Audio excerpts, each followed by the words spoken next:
Many whom God has qualified to do excellent work accomplish very little, because they attempt little. Thousands pass through life as if they had no definite object for which to live, no standard to reach. Such will obtain reward proportionate to their works. There's a small Korean church in Seattle, and every month they would typically collect loose offerings for foreign missions. And usually every single month that money amounted to about $200. They're a small church and that's all they were really able to come up with. But one day the pastor of the church heard a story from a foreign missionary about the amazing things that God did in the mission field when they asked for big things. So he decided to take a challenge and really test God on what he's able to accomplish and what kind of big prayers he might be able to answer. So initially he wanted to maybe challenge his church to get a $500 monthly offering and see if God could provide for that. But on second thought, he realized actually $500 is not really asking for that much. It's not really that big of an ask. So he decided to ask for $1,000 that month. The $1,000 would end up providing 200 Bibles for the people of Vietnam. So every single week he would remind the church members of the goal and the offering that they were trying to collect, and they would see what they were able to come up with. He also encouraged them with promises from God's word.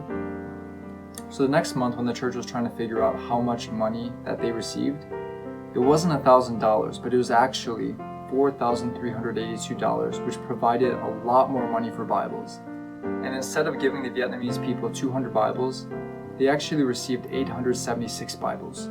So amazed at what happened that month, the next month they decided to ask for even more money. So the prior month they had asked for $1,000. This month they decided to round up the amount that they actually received that month to $4,500, and the money would go towards building bamboo churches in Cambodia. But that month, God actually blessed with a lot more.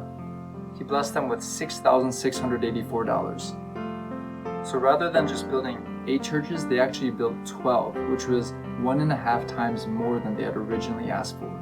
This small church that was only raking in $200 a month was now bringing in $6,000+ a month, and they really witnessed the power of God's grace and what He was willing to do for those who were willing to ask. So just to make a long story short, over the course of that year, they ended up actually bringing in $120,000. Compare that with the $200 a month that they were bringing in previously. So we can learn from this story that God truly does answer audacious and daring prayers. God is infinitely powerful and He owns everything in the world, and He longs to pour it out, especially when the requests are for the furthering of His kingdom and saving souls. And I hope the next time you pray that you can dare to ask for even more than what you've been currently asking for. I hope this was a blessing, and I hope you have a great rest of your day.